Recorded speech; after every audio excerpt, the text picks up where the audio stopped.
Hi friends, എല്ലാവർക്കും നമസ്കാരം. Welcome to Minnu's kitchen. അപ്പോൾ ഇന്നത്തേത് ഒരു ചായക്കടിയുടെ റെസിപ്പി കേട്ടോ. അപ്പോൾ 2 ഉരുളക്കിഴങ്ങ് വെച്ചുകൊണ്ട് സിമ്പിളായിട്ട് റെഡിയാക്കി എടുക്കാൻ പറ്റാവുന്ന ഒരു പക്കോടയുടെ റെസിപ്പിയാണ്. അപ്പോൾ ഒരുപാട് ചേരുവകളൊന്നും വേണ്ട. നമ്മുടെ ഉരുളക്കിഴങ്ങും അതേപോലെ തന്നെ വീട്ടിൽ എപ്പോഴും കാണുന്ന ചെറിയ ചെറിയ ചേരുവകളും മാത്രം മതിയാവും. ഒരു 5 മിനിറ്റ് ഏറ്റവും കൂടി കഴിഞ്ഞാൽ അതിനുള്ളിൽ നമ്മുടെ ചായക്കടി നമുക്ക് റെഡിയാക്കി എടുക്കാനായിട്ട് പറ്റും കേട്ടോ. അപ്പോൾ നല്ല ചൂടോടുകൂടി ചൂട് ചായയുടെയും അതുപോലെ തന്നെ ഒരു സോസിൻ്റെയൊക്കെ കൂടെ കഴിക്കാൻ നല്ല സൂപ്പർ ടേസ്റ്റാണ്. അപ്പോൾ ഉറപ്പായിട്ടും ട്രൈ ചെയ്ത് നോക്കി കമൻസൊക്കെ ആണെങ്കിലും മറക്കാതെ അറിയിക്കുക. നമുക്ക് പൊട്ടുന്ന സമയം കളയത് നേരെ വീഡിയോയിലേക്ക് പോയിട്ട് എങ്ങനെ ഉരുളക്കിഴങ്ങ് കൊണ്ട് അടിപൊളി സ്നാക്സ് ഉണ്ടാക്കുന്നത് നോക്കാം. അപ്പോൾ നമ്മുടെ ഈ സ്നാക്സ് റെഡിയാക്കാനായിട്ട് മെയിനായിട്ട് വേണ്ടത് 2 ഉരുളക്കിഴങ്ങാണ്. അപ്പോൾ മീഡിയം സൈസുള്ള 2 ഉരുളക്കിഴങ്ങാട്ടോ ഞാൻ എടുത്തിരിക്കുന്നത്. അതിൻ്റെ തൊലിയൊക്കെ നല്ലതുപോലെ കളഞ്ഞ് ശരിക്കും ഒന്ന് കഴുകിയെടുത്തതാണ്. അപ്പോൾ ഇത് നമ്മൾ ചെയ്യുന്നത് വട്ടത്തിൽ തീരെ കനം കുറച്ച് ഒന്ന് കട്ട് ചെയ്തെടുക്കലാണ് ചെയ്യുന്നത്. ഇപ്പോൾ വട്ടത്തിലോ നീളത്തിലോ എങ്ങനെയാണോ നമുക്കിഷ്ടം അതേപോലെ ചെയ്തെടുക്കാം. പക്ഷേ ഒരുപാട് കനം ഉണ്ടാവാൻ പാടില്ല കേട്ടോ. തീരെ കനം കുറയ്ക്കാൻ പറ്റുമെങ്കിൽ അതാണ് ഏറ്റവും നല്ലത്. കണ്ടോ, ഇപ്പം ഞാനിവിടെ ഇതേപോലെ വട്ടത്തിൽ തീരെ കനം കുറച്ചിട്ടാണ് അരിഞ്ഞെടുത്തിരിക്കുന്നത്. അപ്പോൾ ഇതേപോലെ നമ്മൾ എടുത്ത് വെച്ചിരിക്കുന്ന 2 ഉരുളക്കിഴങ്ങും നമുക്കങ്ങ് അരിഞ്ഞെടുക്കാം. അങ്ങനെ കണ്ടോ, 2 ഉരുളക്കിഴങ്ങ് കൊണ്ട് തീരെ കനം കുറച്ച് കഴിഞ്ഞപ്പോൾ ഒരു പ്ലേറ്റ് നിറയെ നമുക്ക് കിട്ടിയിട്ടുണ്ട്. അപ്പോൾ ഇത് മതി. ഇനി നമ്മൾ ചെയ്യേണ്ടത് നേരെ വെള്ളത്തിലേക്ക് അങ്ങ് ഇട്ട് വെക്കുകയാണ്. അപ്പോൾ വെള്ളത്തിലേക്ക് ഇട്ട് വെച്ചില്ല എന്നുണ്ടെങ്കിൽ ഇതിൻ്റെ കളറൊക്കെ ആകെ അങ്ങ് മാറിപ്പോവും നമ്മൾ ഫ്രൈ ചെയ്യാൻ നേരത്ത്. അപ്പോൾ നമ്മൾ അരിഞ്ഞ് വെച്ചിട്ട് കുറച്ച് വെള്ളത്തിൽ അതവിടെ ഇരിക്കട്ടെ. അപ്പോൾ അത് വെള്ളത്തിലിരിക്കുന്ന സമയത്ത് നമുക്ക് റെഡിയാക്കാനുള്ള മാവ് ഒന്ന് തയ്യാറാക്കിയെടുക്കാം. അപ്പോൾ അതിനായിട്ട് അത്യാവശ്യം വലിപ്പമുള്ളൊരു ബൗളാണ് എടുത്തിരിക്കുന്നത്. ഇതിനകത്തേക്ക് 1 കപ്പ് നമ്മുടെ കടലമാവാട്ടോ ചേർത്ത് കൊടുക്കുന്നത്.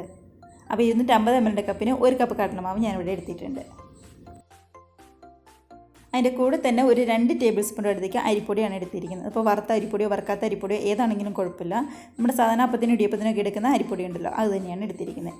അപ്പോൾ 2 ടേബിൾ സ്പൂൺ അരിപ്പൊടിയും കൂടി ചേർത്ത് കൊടുക്കുന്നുണ്ട്. കൂടെ തന്നെ നല്ലൊരു കളറിന് വേണ്ടിയിട്ട് കാശ്മീരി റെഡ് ചില്ലിയാണ് എടുത്തിരിക്കുന്നത്. അത് ടേബിൾ സ്പൂണും അല്ല, നമ്മുടെ ടീസ്പൂണിനായിട്ട് എടുത്തിരിക്കുന്നത്. ഒരു 3/4 ടീസ്പൂൺ എടുത്തിട്ടുണ്ട്. ചിലപ്പോൾ നല്ല കളറാണെന്നുണ്ടെങ്കിൽ ഒരു 1/2 ടീസ്പൂൺ വരെ മതിയാവും. കൂടെ തന്നെ കുറച്ച് കായത്തിൻ്റെ പൊടിയും കൂടി നമുക്ക് ചേർത്ത് കൊടുക്കാം. ഒരു പിഞ്ച് ചേർത്ത് കൊടുത്താൽ മതി കേട്ടോ. ഒരുപാട് ടേസ്റ്റ് ഇഷ്ടമില്ല എന്നുണ്ടെങ്കിൽ ചേർത്ത് കൊടുക്കണം നിർബന്ധമില്ല. അപ്പോൾ ഇതും കൂടി ചേർക്കുമ്പോൾ നല്ലൊരു ടേസ്റ്റ് തന്നെ നമുക്ക് കിട്ടും. കൂടെ തന്നെ ഒരു 1/4 ടീസ്പൂണിൻ്റെ അടുത്തേക്ക് മഞ്ഞൾപ്പൊടിയും കൂടി നമ്മൾ ചേർത്ത് കൊടുക്കുന്നുണ്ട്. ഇനിയിപ്പോൾ നമ്മുടെ ഈ മാവിലേക്ക് ഒരു ചെറിയൊരു കഷ്ണം ഇഞ്ചി ഇത് നന്നായിട്ട് പൊടിയായിട്ട് ഒന്ന് കട്ട് ചെയ്തെടുത്തതാണ്. അപ്പോൾ വെളുത്തുള്ളി ഒന്നും വേണ്ട, ഇതേപോലെ ഇഞ്ചി ചെറുതായിട്ടൊന്ന് കട്ട് ചെയ്താൽ മാത്രം മതിയാവും. ഒരു 1/4 ടീസ്പൂൺ അത്രയും ഉണ്ടാവുകയുള്ളൂ. കൂടെ തന്നെ ഒരു ചെറിയൊരു പിടി മല്ലിയിലയും കൂടി നമ്മൾ എടുത്തിട്ടുണ്ട്. നമ്മുടെ ഇപ്പോൾ ഈ മല്ലിയിലയുടെ ടേസ്റ്റ് മുന്നിട്ട് നിൽക്കാൻ പാകത്തിനൊന്നുമില്ല, അത് ഇത്രയേ ഉള്ളൂ. ഒരു ചെറിയൊരു പിടി അത്രയും മാത്രം മതിയാവും. കറിവേപ്പില ഉണ്ട് എന്നുണ്ടെങ്കിൽ ഈ സമയത്ത് ചെറുതായിട്ട് കട്ട് ചെയ്ത് അതും കൂടി ചേർത്ത് കൊടുക്കാം നമുക്ക്. അപ്പോൾ നല്ലതുപോലെ ഒന്ന് പൊങ്ങി വരാൻ വേണ്ടിയിട്ട് ഉള്ളൊക്കെ ശരിക്കും സോഫ്റ്റായി വരാൻ ഒരു 1/4 ടീസ്പൂണിൻ്റെ അടുത്തേക്ക് ബേക്കിംഗ് സോഡയും കൂടി നമ്മൾ ചേർത്ത് കൊടുക്കുന്നുണ്ട്. ആ ബേക്കിംഗ് സോഡ ചേർത്ത് കൊടുത്താലാണ് ഏത് പക്കോടയാണെങ്കിലും നല്ലതുപോലെ ഇങ്ങ് പൊങ്ങി ശരിക്കും നല്ല സോഫ്റ്റായിട്ട് നമുക്ക് കിട്ടുള്ളൂ. അപ്പോൾ ഇനി നമ്മൾ ഇതിനകത്തേക്ക് ഇതുവരെ ഉപ്പ് ചേർത്തുണ്ടായിരുന്നില്ല. അപ്പോൾ ആവശ്യത്തിന് ഉപ്പും കൂടി നമുക്കങ്ങ് ചേർത്ത് കൊടുക്കാം. അപ്പോൾ ഇത്രയും നമുക്ക് ആവശ്യമായിട്ടുള്ളൂ. ഇനി ഇതെല്ലാം കൂടി നന്നായിട്ടൊന്ന് മിക്സ് ചെയ്ത് കുറച്ച് വെള്ളം ഒഴിച്ച് നമുക്ക് ഒന്ന് കുഴച്ചെടുക്കാം. ഇപ്പം നമ്മൾ വെള്ളം ഒഴിക്കുമ്പോൾ ഒരുപാട് വെള്ളം ആദ്യമേ തന്നെ ഒഴിക്കരുത് കേട്ടോ. അപ്പം നോക്കിയിട്ട് കുറച്ച് വെള്ളം മാത്രം ഒഴിച്ച് കൊടുത്താൽ മതി. അപ്പം നമ്മൾ കട്ട് ചെയ്ത് വെച്ചിരിക്കുന്ന നമ്മുടെ ഉരുളക്കിഴങ്ങ് ഈ മാവിൽ നന്നായിട്ടൊന്ന് കോട്ടായി വരാൻ പാകത്തിന് വേണം വെള്ളം ചേർക്കാനായിട്ട്. അതുകൊണ്ട് ആദ്യമേ ഒരുപാട് ഒഴിച്ച് കഴിഞ്ഞാൽ ഒരുപാട് വെള്ളമായി പോകും. അപ്പം നോക്കി കുറച്ച് ഒഴിച്ച് നല്ലൊരു മാവിൻ്റെ രൂപത്തിൽ നമുക്ക് ഒന്ന് കുഴച്ചെടുക്കാം. കണ്ടോ, ഇതിപ്പോൾ കറക്റ്റായിട്ട് വന്നിട്ടുണ്ട്. ഒരുപാട് വെള്ളം കൂടുതലില്ല, എന്നാൽ തീരെ അങ്ങ് കുറുകിയും അങ്ങനെയൊന്നും പോയിട്ടില്ല. നമ്മുടെ ഉരുളക്കിഴങ്ങിൽ നല്ലപോലെ ഈ മാവൊന്ന് കോട്ടായിട്ട് വരികയും ചെയ്യും. അപ്പോൾ ഇനി നമ്മൾ എടുത്ത് വെച്ചിരിക്കുന്ന ഓരോ ഉരുളക്കിഴങ്ങും നമ്മുടെ ഈ മാവിലേക്ക് ഇതേപോലെ ഒന്ന് മുക്കി ചൂടായ എണ്ണയിലേക്കിട്ട് അങ്ങ് ഫ്രൈ ചെയ്തെടുക്കലാണ് ചെയ്യുന്നത്.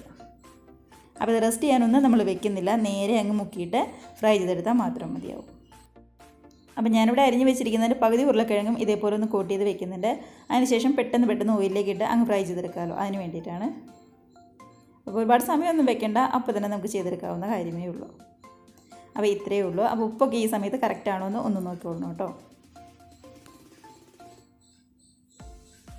ഫ്രൈ ചെയ്തെടുക്കാനുള്ള എണ്ണയൊക്കെ ആണെങ്കിലും ഇവിടെ അത്യാവശ്യം നന്നായിട്ട് ചൂടായി വന്നിട്ടുണ്ട്. അപ്പോൾ എണ്ണ ചൂടായി കഴിയുമ്പോൾ നമ്മൾ ഗ്യാസ് ഒരു മീഡിയത്തിലേക്ക് മാറ്റണം കേട്ടോ.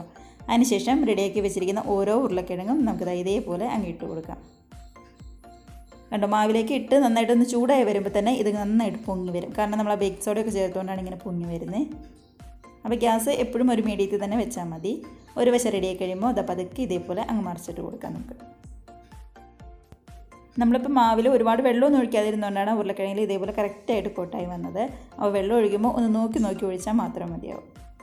കണ്ടോ ഇപ്പോൾ 2 വശം ഒന്ന് റെഡിയായി ശരിക്കും കളറൊക്കെ ഒന്ന് മാറി നന്നായിട്ട് തന്നെ വന്നിട്ടുണ്ട്. അപ്പോൾ നമുക്കിത് എണ്ണയിൽ നിന്ന് ഇങ്ങ് കോരിയെടുത്ത് മാറ്റി വയ്ക്കാം.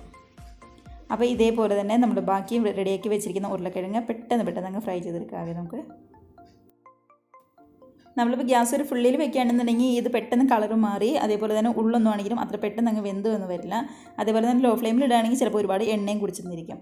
അതുകൊണ്ടാണ് എപ്പോഴും സ്നാക്സ് ഉണ്ടാക്കുമ്പോൾ ഒരു മീഡിയം ഫ്ലെയിമിൽ ഇട്ടിട്ട് വേണം ചെയ്യാമെന്ന് പറയുന്നത്. അപ്പോൾ അകത്ത് ഉരുളക്കിഴങ്ങൊക്കെ ആണെങ്കിലും അത്യാവശ്യം നന്നായിട്ടൊന്ന് വെന്ത് വരികയും ചെയ്യും. അതുപോലെ തന്നെ നന്നായിട്ട് പൊങ്ങി ശരിക്കും നല്ല രീതിയിൽ തന്നെ നമുക്ക് കിട്ടുകയും ചെയ്യും. അപ്പോൾ ചെറു ചൂടോടുകൂടി കഴിക്കുന്നതായിരിക്കും കേട്ടോ എപ്പോഴും നല്ലത്. ഒരുപാട് അങ്ങ് തണുത്ത് പോയിട്ട് ഇതുപോലുള്ള റെസിപ്പീസൊക്കെ കഴിക്കുകയാണെങ്കിൽ ആകെ ഒരു ടേസ്റ്റ് അങ്ങോട്ട് മാറിപ്പോവും. അപ്പോൾ ചെറു ചൂടോടുകൂടി കഴിക്കാനായിട്ട് എപ്പോഴും ശ്രദ്ധിക്കുക. നല്ലൊരു ചൂട് ചായയും അതേപോലെ തന്നെ സോസിൻ്റെ ഒക്കെ കൂടെ കഴിക്കുകയാണെങ്കിൽ നല്ല സൂപ്പർ ടേസ്റ്റ് ആയിരിക്കും. ഇപ്പം ഞാനിവിടെ ഇതേപോലെ ഒരു 3 ബാച്ച് റെഡിയാക്കി എടുത്തിട്ടുണ്ട്. അപ്പോൾ പാൻ്റെ വലിപ്പം അനുസരിച്ച് കുറച്ച് അധികം വേണമെങ്കിൽ അധികം ഇട്ട് കൊടുക്കാം നമുക്ക്. കണ്ടോ നന്നായിട്ട് തന്നെ നമുക്ക് കിട്ടിയിട്ടുണ്ട്. കണ്ടോ അതെ ഇപ്പോൾ 3 ബാച്ച് നമ്മൾ റെഡിയാക്കി എടുത്തപ്പോഴേക്കും ഒരു പ്ലേറ്റ് നിറയെ നമുക്ക് കിട്ടിയിട്ടുണ്ട്. ഇനി ഇത്രയും തന്നെ നമ്മൾ റെഡിയാക്കാനുണ്ട്. അപ്പോൾ ഉരുളക്കിഴങ്ങ് ഇതേപോലെ വട്ടത്തിൽ തീരക്കാനം കുറച്ചായിരുന്നതുകൊണ്ടാണ് നല്ലപോലെ തന്നെ നമുക്ക് വന്നത്. കണ്ടോ മേൽഭാഗമൊക്കെ ആണെങ്കിലും അതേപോലെ തന്നെ പുറം ഭാഗമൊക്കെ ആണെങ്കിലും ഒട്ടും തന്നെ കരിയാതെ നല്ലതുപോലെ തന്നെ പൊങ്ങി ശരിക്കും നല്ല ക്രിസ്പി ആയിട്ട് തന്നെ വന്നിട്ടുണ്ട്. അപ്പോൾ എല്ലാവരും ട്രൈ ചെയ്ത് നോക്കി കമൻസൊക്കെ ആണെങ്കിലും മറക്കാതെ അറിയിക്കുക. അതേപോലെ തന്നെ റെസിപ്പിക്ക് ഇഷ്ടമുണ്ടെങ്കിൽ ഒന്ന് ലൈക്ക് അടിച്ച് മറ്റുള്ളവർക്കും ഷെയറും കൂടി ചെയ്യാനായിട്ട് മറന്നു പോകരുത്. അതുപോലെ തന്നെ ആദ്യമായിട്ട് നമ്മുടെ ചാനൽ ആരെങ്കിലും കാണുന്നവരുണ്ടെങ്കിൽ റെസിപ്പിക്ക് ഇഷ്ടമായിട്ടുണ്ടെങ്കിൽ പ്ലീസ് നമ്മുടെ ചാനൽ കൂടി സബ്സ്ക്രൈബ് ചെയ്ത് സപ്പോർട്ട് ചെയ്യണം കേട്ടോ. അപ്പോൾ നമുക്ക് ഇതേപോലുള്ള പുതിയ വീഡിയോസിന് നല്ല അടിപൊളി റെസിപ്പീസൊക്കെ ആയിട്ട് വീണ്ടും കാണാം. അതുവരെ എല്ലാവരും നമ്മുടെ അടിപൊളി സ്നാക്സൊക്കെ കഴിച്ച് നല്ല ഹാപ്പി ആയിട്ട് ഹെൽത്തി ആയിട്ട് ഇരിക്കുക. ബൈ.